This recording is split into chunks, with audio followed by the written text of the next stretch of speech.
Before I go into the lecture, I'd like to ask anyone from the audience to answer this question. Who is Vybz Kartel?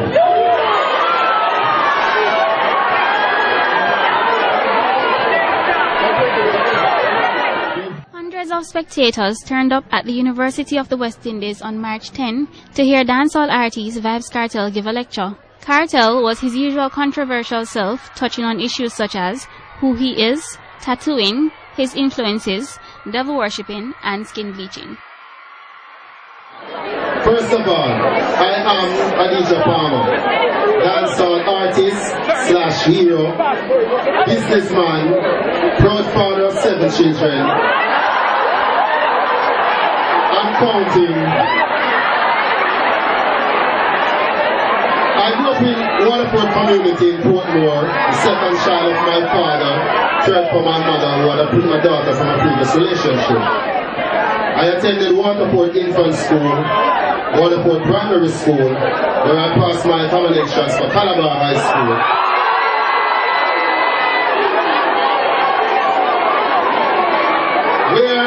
Where I was unfortunately expelled in the 10th grade for truancy, because at the time I had already encouraged my whole being and I was calling school down at various corporate area studios and such. I knew from a tender age that I was destined for a career in music, as I used to watch my uncles who were aspiring DJs, none of them ever was,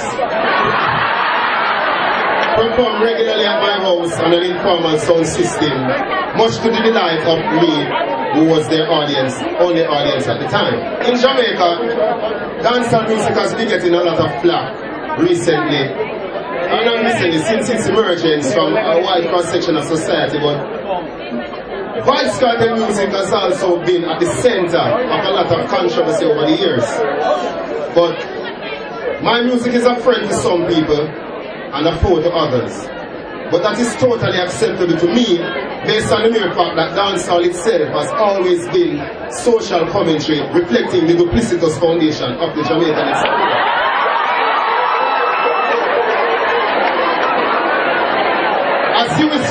As you students would know, Sir Walter Rodney alluded to this factor in Grounding in Aggression. Jamaica is not out of many one people. Instead, it is an economically, ethnically, politically, and religiously divided country. So, whereas reggae spoke to the Guardian message of one love, dancehall generally speaks to the Bogle message of rebellion, which in my opinion is why it is sometimes feared, scrutinized, and demonized by our post-colonial masters and their subordinates. My music is controversial, but so was reggae, which interestingly was labeled rebel music back in the day.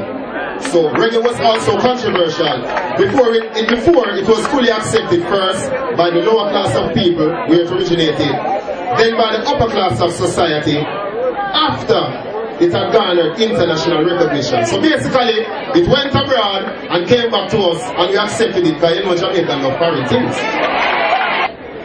The point that I'm trying to make is that the stone that the builder refused shall become the head cornerstone. And right now, dancehall has become that disregarded stone. Because look into this, 30 years ago, Bob Marley was despised and ridiculed by the upper echelons of society as a dirty Rasta boy, ganja smoking, and promoting civil unrest. Now, that same Bob Marley is poster boy for the Jamaica Tourist Board. We didn't mix people in my view, Kartel is not merely a DJ, but also a poet of Shakespearean stature.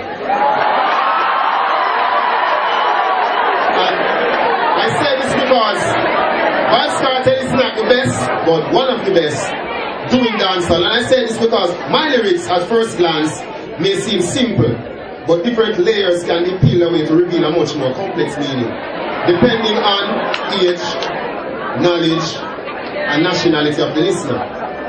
2 quick examples. Some reader go know man, but some one of them, they were cooler than Reagan and Gorbachev them. The second line speaks not about coalition war, but about the actual Cold War era between America and Russia, whose respective leaders at a critical point in time were Ronald Reagan and Mikhail Gorbachev. Undoubtedly, the media who are all present tonight, the media uses Vybz Kartel to sell papers. You read the thing? To sell papers and to gain viewership by broadcasting the negatives but never giving the positives similar power play. Example. Every day there is a headline, an article, or a letter to the editor on one topic of another. It's either about Kartel's skin, allegations of feuding with Kartel and she and the old lady, or just a general negative showcase of Kartel. Yet when Kartel does his regular good deeds, and I repeat, regular, yes, the media couldn't care less. You will see in bold headlines, Kartel encourages Jamaicans to scar skin. What about Kartel, first DJ to open his own rum factory? You will easily see on the front page, Kartel and such at odds.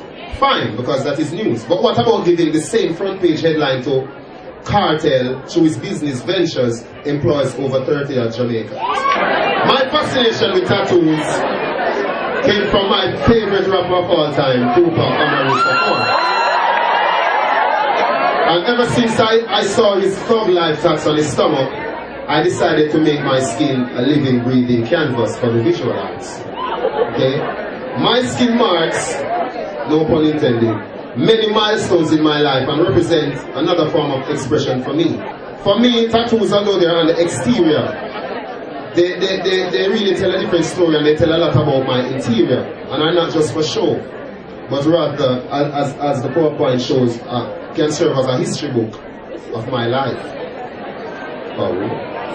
One may not understand why I alter my skin and as such may formulate his or her opinions, many of which might paint me in a negative light, but they are, as I said before, merely opinions, not fact. Scientific fact. Less than 4% of DNA determines our race and skin color. Less than 4% of DNA, according to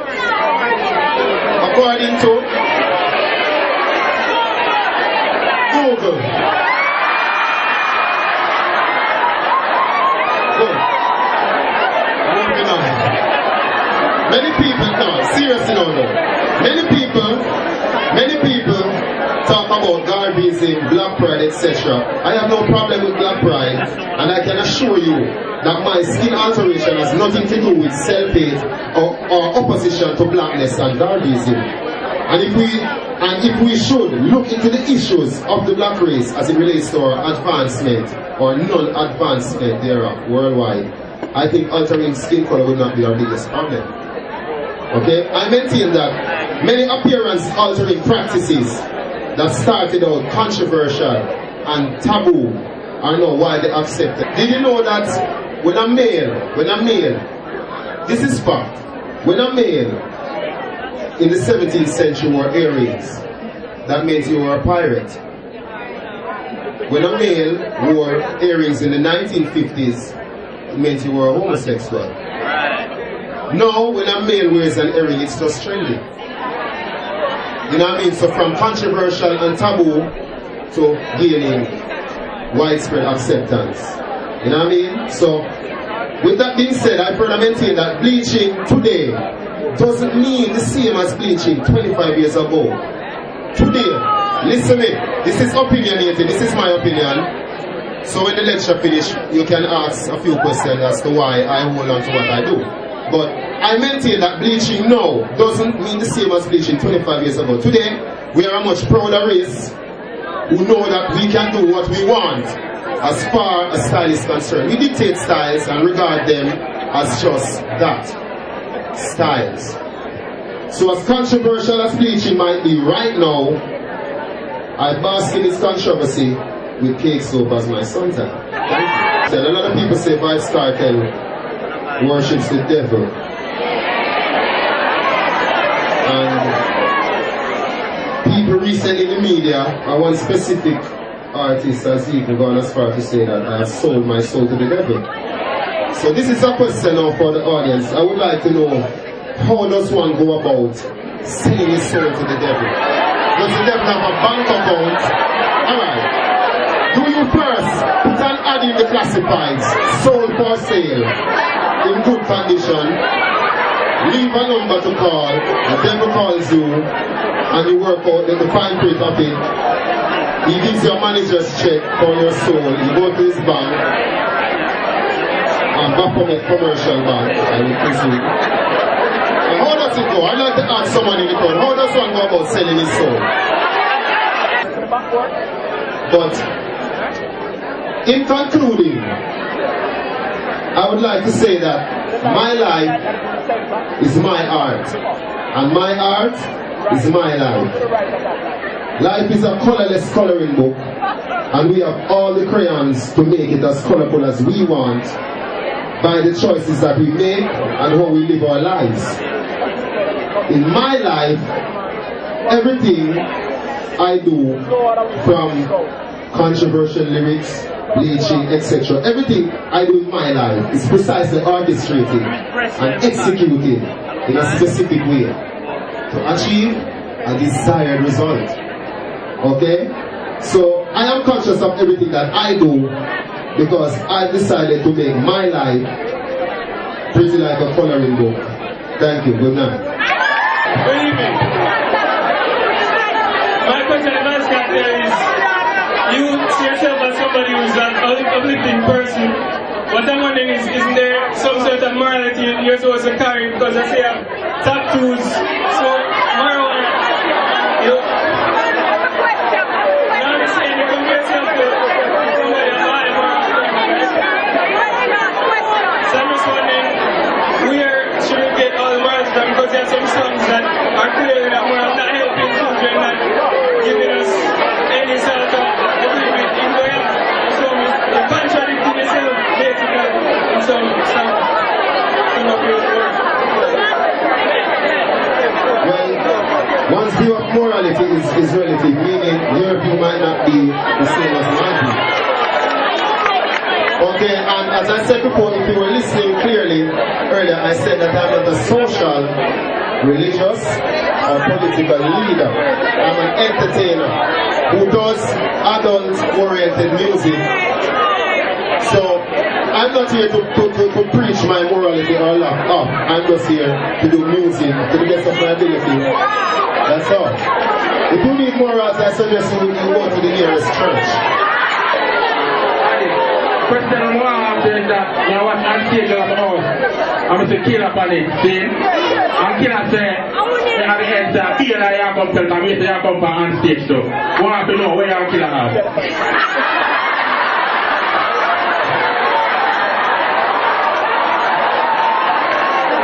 Listen, Vybz Kartel and no DJ in the entertainment industry is in any feud, cascas, bickering, or anything up to matter right now. If you notice, a lot of artists throwing word at Vybz Kartel, doing songs, Vybz Kartel is not answering. I'm just looking ahead, doing my music, and making my money. So me and the artist, nothing and nothing. Especially those people. I teacher Palmer ever disapprove of the behavior of Vybz Kartel?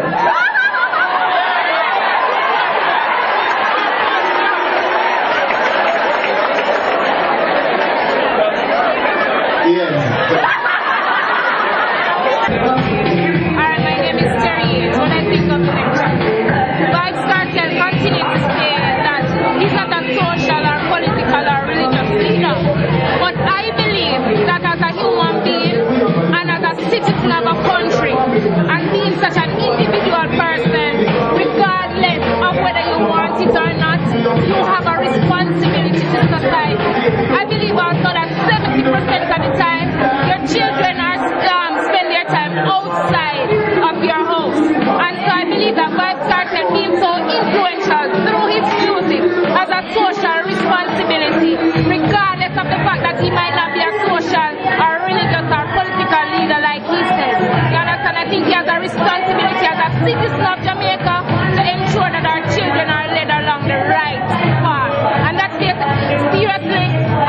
seen such utter rubbish. I've never ever seen such utter rubbish being said, and I believe that in the forum of UWI, where it's supposed to be the intellectual capacity of not only Jamaica but the region, and the rounds of applause that he receives for his utter rubbish is appalling. Well, I thought it was a good lecture. It was what I expected it to be to some extent. The turnout itself was greater than what I anticipated. I mean, when I look outside on the lawn itself, I mean, it were literally hundreds of students and public members as well. Kartel delivered what I expected him to do. He did not exactly answer a lot of the questions to the full extent. He left the audience guessing, which will continue the intrigue around Vybz Kartel himself. The most disappointing part about the lecture, I thought, was the question and answer segment. Seems as if most of who went up to do the questioning in Kartel themselves came either to the lecture itself late, or there was some part of some Bible club or something. They kept on posing the same religious question over and over. But all in all, it was a good lecture except for the part where the students asked the questions. I thought they repeated the one question over and over, as if there was some part of some biblical club trying to demonize the man further. But he answered well, and I thought that was good of him.